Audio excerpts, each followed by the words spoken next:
ব্যস্ত মহাসড়ক, আর তার পাশেই কাঁঠাল পাতা ও ঘাসের স্তূপ নিয়ে বসে আছেন একজন প্রৌঢ়। স্বাভাবিকভাবে মনে হতেই পারে যে তিনি কেবল গবাদি পশুর খাদ্যই বিক্রি করে থাকেন।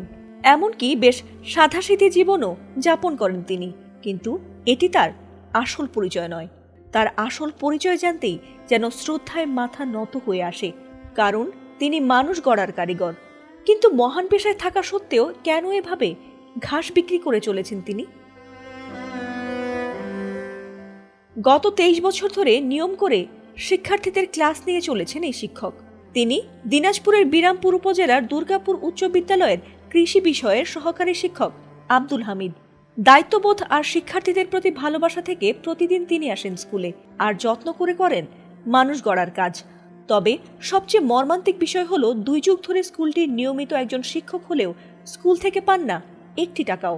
শুনতে অবাক লাগলেও সত্য যে সকালবেলার স্কুলের পর বিকেলবেলা এই ঘাস পাতা বিক্রি করেই জীবনযুদ্ধ চালিয়ে যাচ্ছেন তিনি।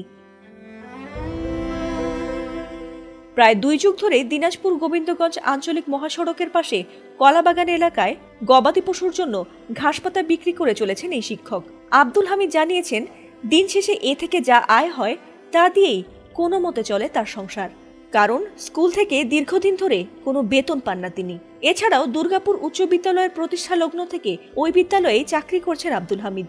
সরকারি কোষাগার থেকে বেতন না পেলেও বিদ্যালয়ের শ্রেণীকক্ষ আর কোমলমতি শিক্ষার্থীদের মায়ায় পড়েছেন তিনি।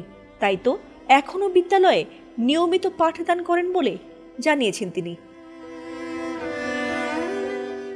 আব্দুল হামিদ জানিয়েছেন, 1997 সালে অফিস সহকারী হিসেবে যোগ দিলেও তিনি চাকরির পাশাপাশি উন্মুক্ত বিশ্ববিদ্যালয়ে ব্যাচেলর অফ এগ্রিকালচার এডুকেশন বা BAG-এড প্রোগ্রামে পড়াশোনা করতে থাকেন।